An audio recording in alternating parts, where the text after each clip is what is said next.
Oh boy, that looks delicious. Jealous. Yeah, I can't recall if I've had this one before. Um, I think I don't think I have. I think I'm mistaken with a different East Coast brewery, but it's one of my favorite styles, Belgian style wheat, Allagash white. Let me take a look at this. Allagash White. Where is this from? And they're mean, I think. Maine. Ah, well, that's perfect. That'll flow well with what stuff that we're going to talk about today. Well, it's good to be back. Took last week off in California. Wish you could have joined me. Yeah, it would have been good to get out and mingle. This again, it's been a while. Cheers. Well, yeah. I mean, I already hit record, so we're just going at it. Figured.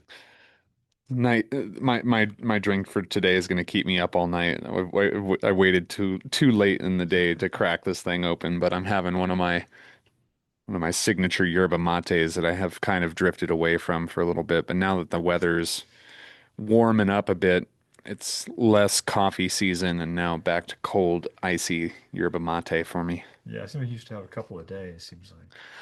Yeah. Yeah. Remember last year was good through a lot of them. Shoot. Yeah, I would start the day with one on my way in and then have kind of a midday one, but they don't really like make you crash, you know. They sustain your caffeination, if that is the word. They sustain it longer and you kind of get this euphoria that kind of comes along with it. It like makes you Mhm. happy, you know. Okay. Kind of I kind of got hooked on them doing uh sales in like customer interfacing day-to-day retail sales. It's like Sure. you need that energy, but it's good to have something a little extra to keep you happy in a good mood when you've got some of those know-it-all customers that are trying to grind your gears a little bit. But yeah, so this is clean yerba mate. This is a newer brand for me, but it's lemon and tea. But yeah, so there was the California Audio Show last week, and it was our first show of this year, technically. Yep. For this year. And so I Well, I guess, mean, even but I'm trying to remember the last show we did. I guess last fall we did some shows. yeah, we did a few, Yep, that's right. we Yeah. did a lot last year. It Yeah. was, we did, Pacific. well, I did do Southwest too. Yeah, really. Yeah. Yeah, so I did Southwest and Axpona and Pacific Audio Fest and Capital Audio Fest, and we had a dealer event in there too with one of our showrooms out in Illinois. It was Musical Artisans, and we did a Air Acoustics Franco Serblin event there. So that was the only dealer event that we did. Got to hang out with our good friend Steve Huntley. Some of our people might know who that is. I know at least two customers that watch will recognize that name. Um, but yeah, the California Audio Show was a lot of fun.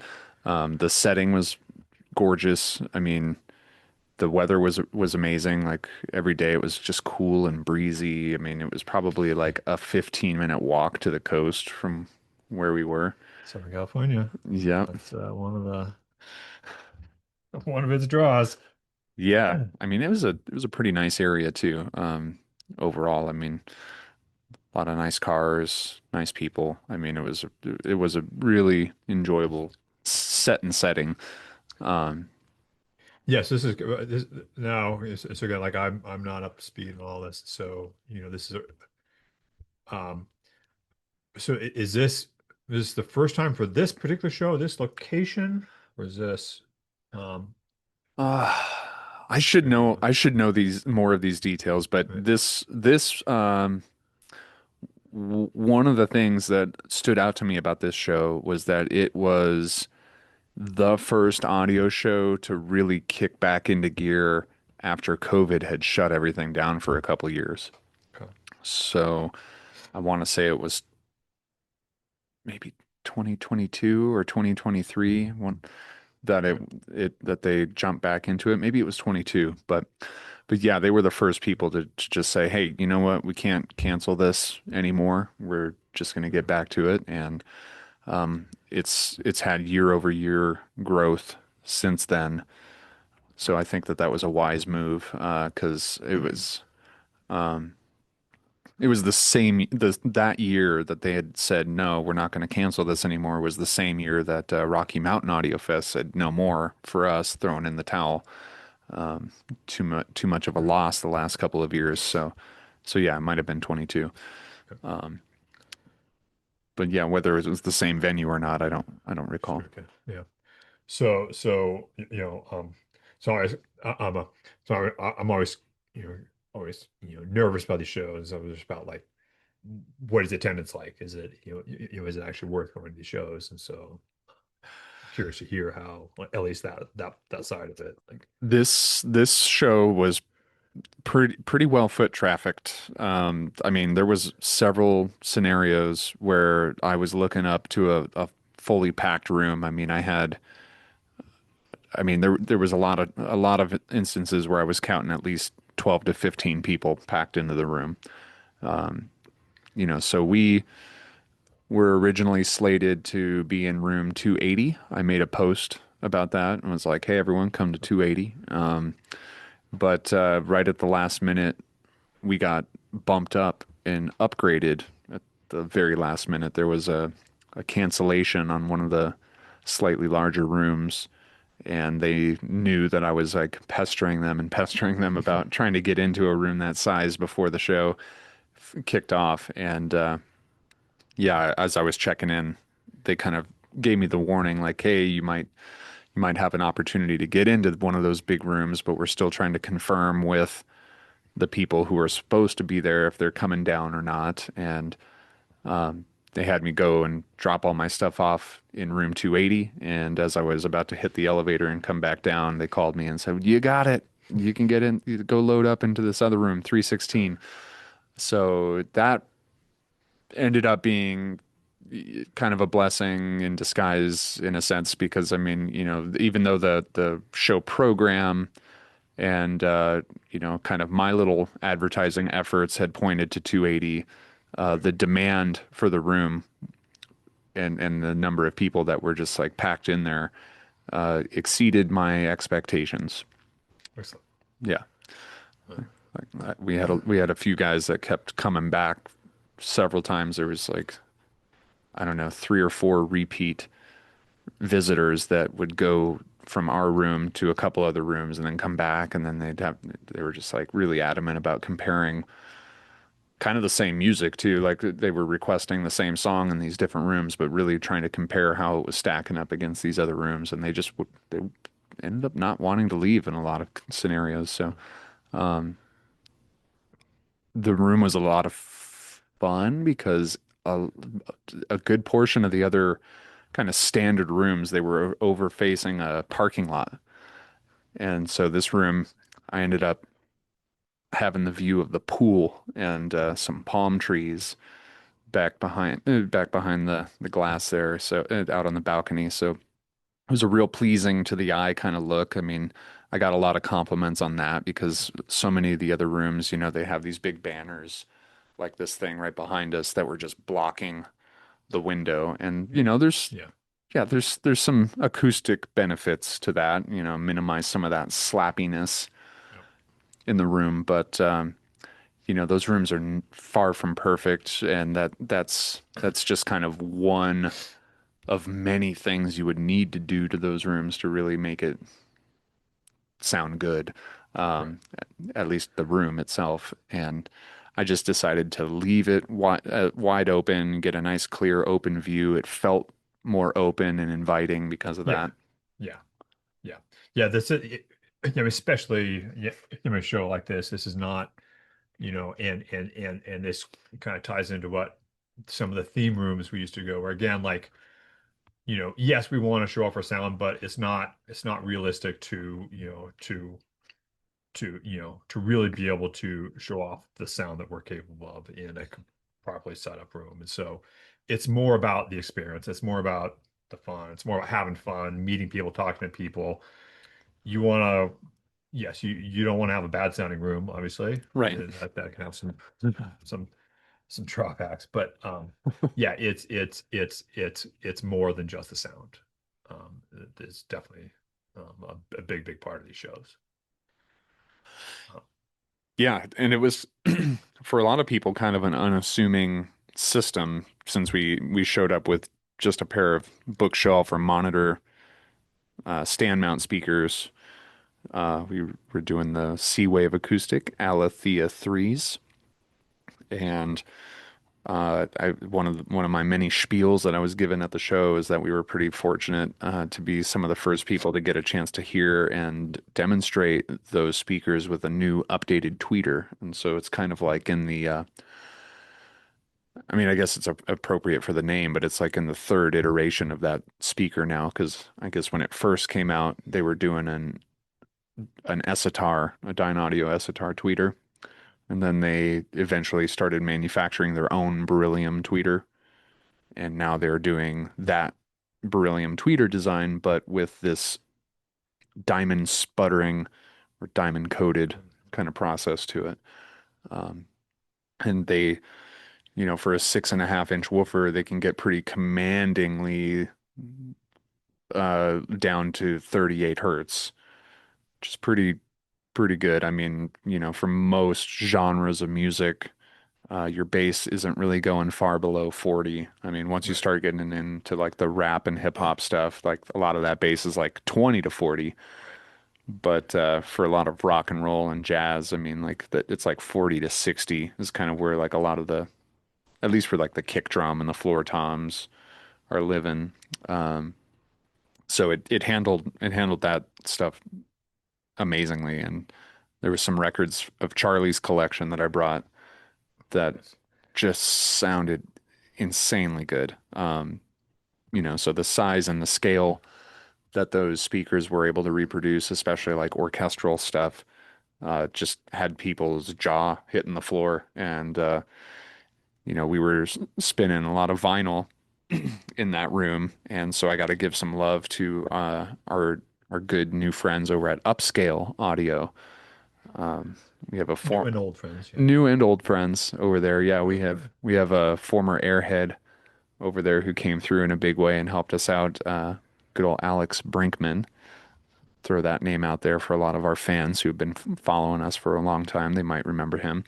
Um, but I reached out to Alex through Facebook and just let him know we were going to be down there and exhibiting. And we were originally directly in talks with Technics, um, for borrowing, getting a show turntable from them direct. And the fellow that was supposed to handle that was on vacation around the time that we needed to get all the logistics figured out. And so he just turned me over to them. Kind of, he just said, "Hey, reach out to any of our dealers down there, and I'm sure that they'll be happy to help." And we had an in, and they hooked us up with an SL1210G, and we brought our own DS Audio E3 cartridge, just the entry level DS Audio cartridge, which that is just it's amazing technology. I mean, it was a testament to how powerful that new technology really is, I think, by just showing it off with the 1210G, which is, I forget the price. I think it's like less than $3,000 for that turntable. Paired with that cartridge, 1375. Of course, running through the PX-8 Phono stage made a huge impact on that. But, a pretty modest analog front end with our Phono stage sounded incredible. And there was a couple of scenarios where I got done playing a song, and as soon as the song ended, I'd have somebody ask like, "So was that CD? Was that digital?" because of how quiet it was, just like, Huh. there was a lot of records that were spinning where, there was just little to no noise heard. And so I think that cartridge tech is naturally pretty good at rejecting some of that stuff Sure. compared to your standard moving coil or moving magnet. But I also attributed a lot of that to our fully balanced circuitry, maybe canceling out and eliminating some of that noise too. Yeah, that's common wood node. Yeah, yeah, yeah. The other thing I would point out, just to back up a little bit, so and give you a lot of credit for doing all the show as a one man operation, as far as uh, setup, manning, tear down, shipping, at all.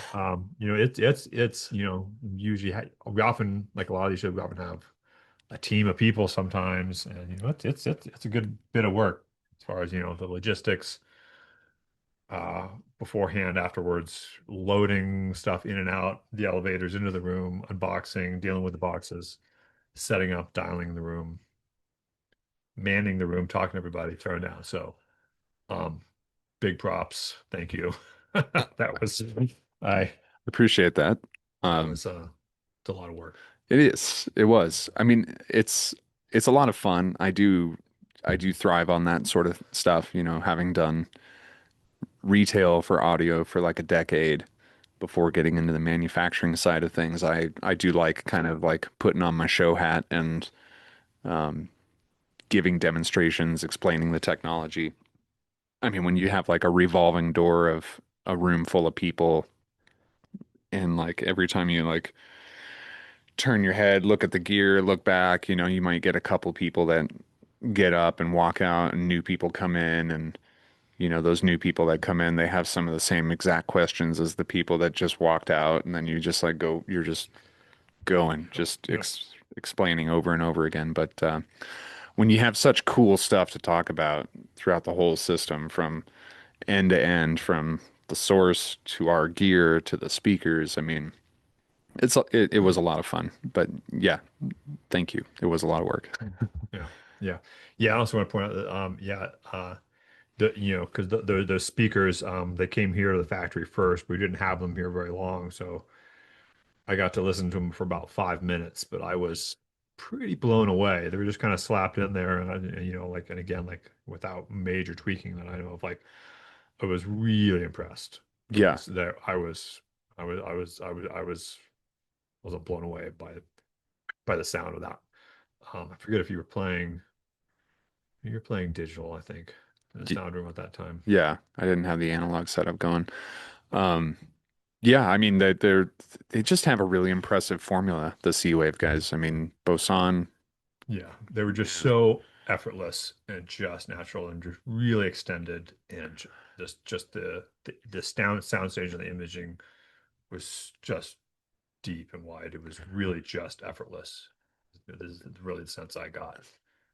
It was I was really happy. It really was one of my favorite sounding rooms. I mean, um, those speakers paired with our entry level stuff to me sounded almost just as good, if in a lot of ways, maybe and better in some other ways than even the system we did with YG Acoustics with the Carmels and the reference gear. That was like one of my other favorite rooms that we've done. And like the trend with both of those for me was that they're both two-way speakers that get pretty low and commanding bass response out of them. So like I like having a simpler crossover Yep. network that can cover Yep. that full Definitely. range.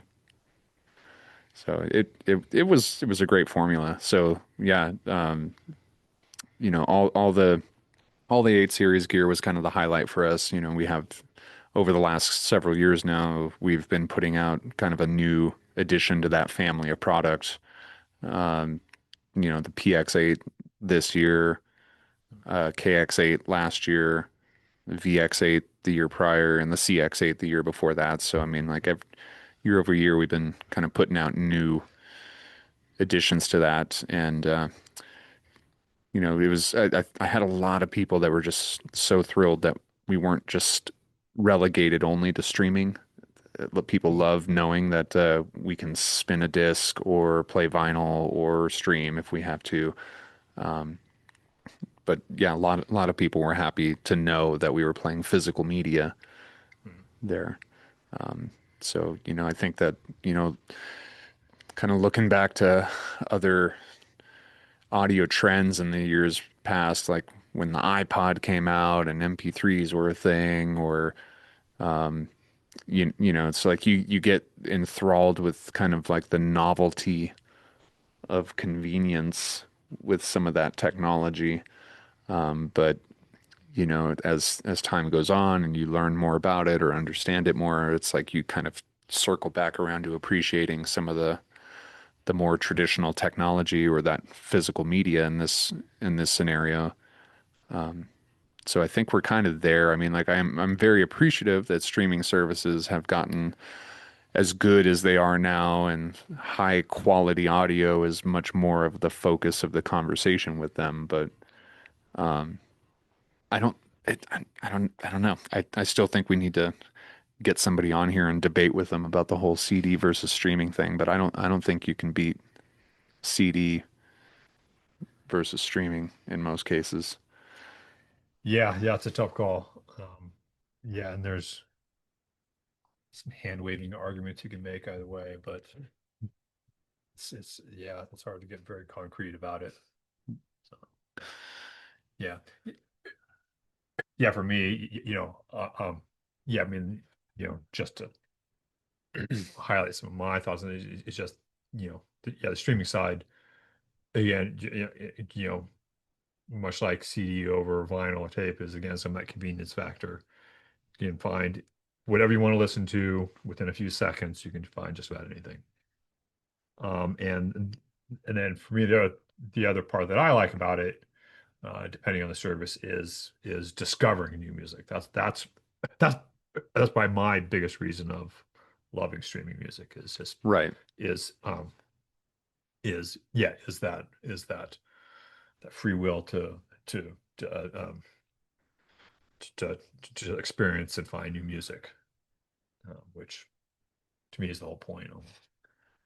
For sure. Yeah, I mean, I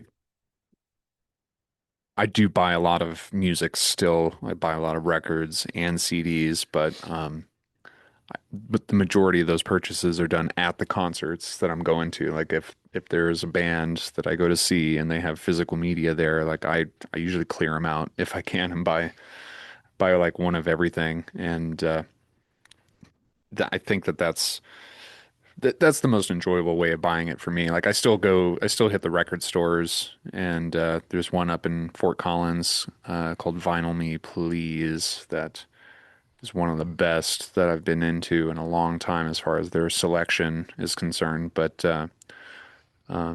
yeah, I like to buy them at the concerts and support the band, lighten their load on tour, and but a lot of the bands that I've been going to for shows in the last several years, I've discovered through streaming. So, Okay. um, Yeah. so that is definitely true for me, and I love those algorithm type of uh, discoveries where it's like you play something you are familiar with, and at the end of it, it just starts going into something else that is, Might be related in some way. Yeah. yeah.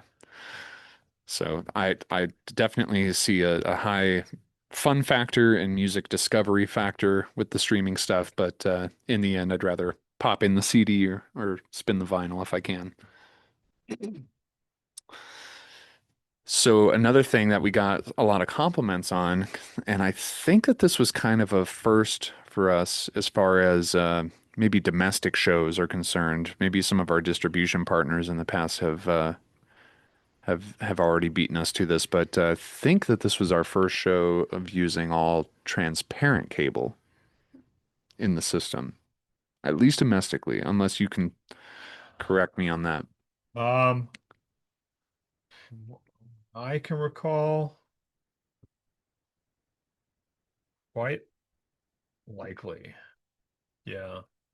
I don't recall it using. very much besides Cardis in a long, long time. Yeah. Choking on my mate. Well, no, seems like there's a lot of Yeah. transparent and air users out there too. I had a lot of people that were Okay. complimenting that we were using them, and yeah, I mean we have a really good thing with Cardis, so Yep.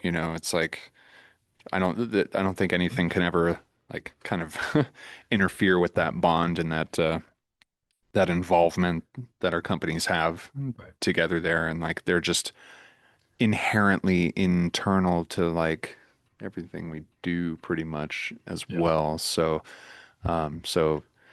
for no matter what, there's always Cardis inside, I guess. Um, but some things that I did like to kind of point out for people is that, Transparent also has a high level of respect and admiration for what we do. And they have at their factory a couple pieces from us that they use.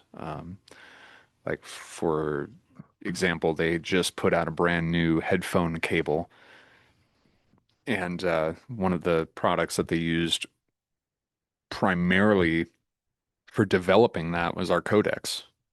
Oh, wow.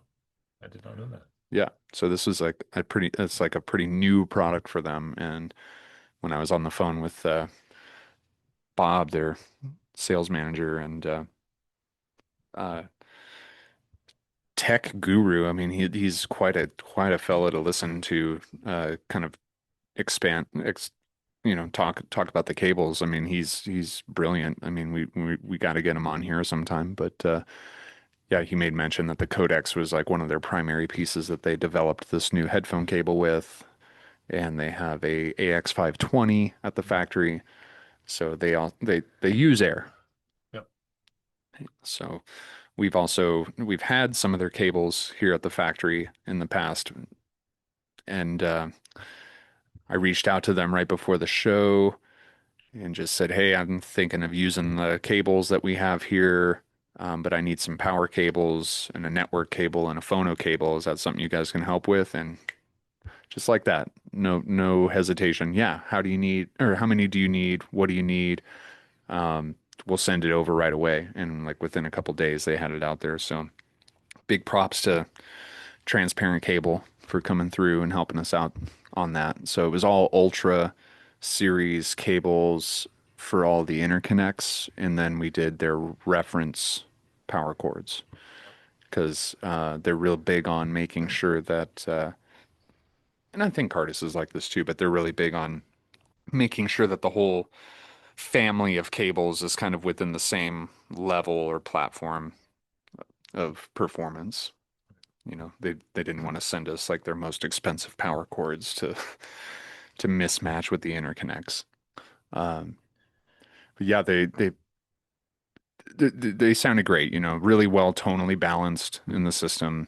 Um, and I feel like there's a lot of things that they do that complement our approach to design really well too. I mean, it seems like of all the cable companies that I'm aware of, be they might pay a little more attention than some others about like the mechanical aspects of the cable itself, which is something we're really tuned into with like our Yep. circuit boards and among other things. Like, once you climb the ladder with transparent, it becomes less of like this kind of universal application type of cable. And once you get up to kind of their reference level and above, um, they actually fine tune the cable based on the component it's planned to be plugged into. Yep. So they take down whatever the make and model is that you're working with and get the tech specs on like its input and output impedance characteristics and kind of fine tune the system based on some of those parameters. So Hmm. it's really well thought out stuff. Um, So yeah, Seawave, Air, Transparent, and then DS Audio. I mean it was just all such a great sounding system. So no complaints, and would love to do that setup again. we've got some other show opportunities coming up, but as you mentioned, with all the boxes and all the setup and the teardown, after coming back from that show, I'm like thinking, maybe just an integrated and a DAC for the next show. Integrated DAC and bookshelves and Yeah, wireless and yeah. yeah, that might be in order. Yeah, maybe by then we'll have Cobuzz Connect enabled because that is a thing now. And no, we haven't finished getting all that set up, but I think very soon Yeah. we'll be able to make that happen for all of our Net 2 equipped devices. And then we'll have to put a playlist together. We'll have to do a Hmm. Cobuzz playlist. Yeah. That'll be fun. Yeah, we listen to a lot of non-audiophile music though, so Yeah, yeah, yeah. I can't. Yeah, like most of my music is would not be considered standard audiophile music. yeah. We'll say I do appreciate your DJing. Like having my office right next door to yours keeps it fresh. Get to hear some been discovering some new music that I haven't heard before. Yeah, same here. That's streaming. I just have just kind of some random Spotify often, and it just do some new random playlists. And so yeah, that's what I love about it. I loved So some new that stuff. Danny Brown was it you told me about the other Yeah, I day? think so. That was pretty cool. I dug that. Danny Brown. Might have to add some of that on there. Um, yeah, so the show New York, New Jersey in October is probably shaping up to be the next. So maybe you can make it out for that one. Maybe. Depends on what we got on our plates here. Yeah, This guy's got a lot yeah. to develop here. A lot to develop. The fall. Yeah, yeah, yeah. And then the fall is always a little rough, just as outside of work for me, because fall is often kind of big bike racing season for my family. So it's a little busier in the fall. But anyway, Well, you'll have another okay. opportunity in November, hopefully with Capital. I hear those rooms mostly sold out, but they might have added some new rooms, so that's another thing I have to jump on. Okay. Just another one of the th many things Okay. to Yeah. jump on. If we had endless resources, I'd probably go to Tokyo too. Go to Tokyo. Oh Yeah. man. Yeah. Yeah, that would Yeah. be great. Yeah. Yeah. Yeah. I've never been to the Tokyo show. Been to Tokyo for right after we released the KXR, we did a Tokyo trip and talked to a bunch of magazines to run interviews for that. That was a lot of fun. Great, great trip. But yeah, would love to go back. You like sushi, right? Oh, love sushi. I mean, Love some of the best yeah. sushi I've ever had in my life so far was in out in Chicago when I did that dealer event.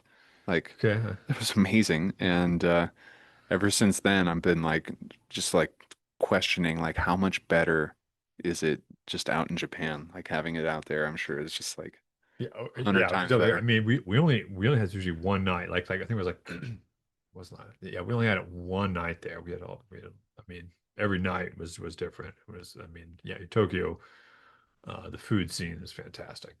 We had great food every night, but it was always very different. We only had sushi one night, and it was the only place that they had octopus that was like, oh, that's what it's supposed to be like. It was not just rubber. I've had fried octopus before. Mm, yeah, That's really good. Um, yeah, I mean, gosh, there's so many reasons why I want to go to Japan. Just like love the car culture out there. I want to go and get slammed and thrown around at the the head school of judo, the Kodokan. uh-huh. Like that would, I mean, I'd have to take like a whole week extra out there just to see all the things that I want to see out there. But definitely want to hit the nightlife with the car scene, hop in some sweet RX-7s out there. Yeah, Well, we got to make yeah, something big happen for that show though. So it'll be good to push it out and make sure it's done right. Got to bring a big new product out yeah, there. yeah, yeah, or a couple. Yeah. Yeah, that's true. Well, I Right. wish you could have made it to California. There's going to be another opportunity though coming up here in a couple months, so we'll get you out Okay. there.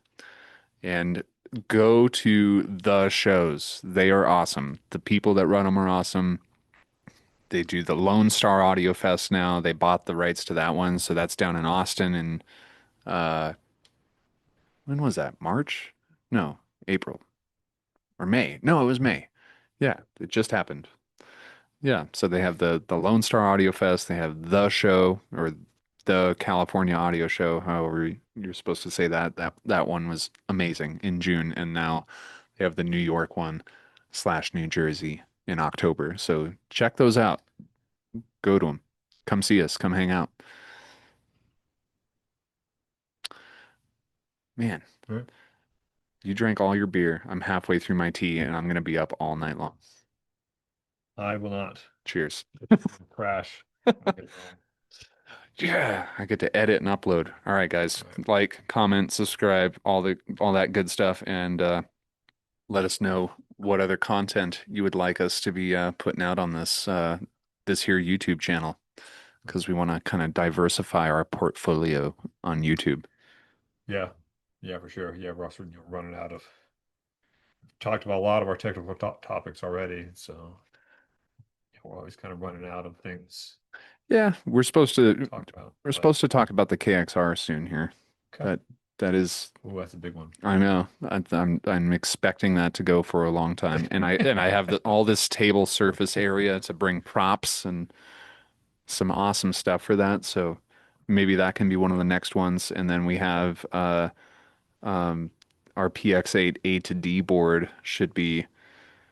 pretty much done here soon. And Yep. when that is, when it gets our blessing and our stamp of approval, we'll do a part two to the PX-8 and kind of focus in on that a little bit more because with the interface I'm using, we can run a digital feed into it and we can have our viewers, as long as we don't violate copyright law and stuff like that, we can Right. have our viewers get a firsthand listen on what that A to D capability will sound like. Maybe we could set up an optical and a moving coil cartridge and run it through there and give some examples of how that can sound. Yeah. Okay. So yeah, maybe KXR and then PX8 A to D episode.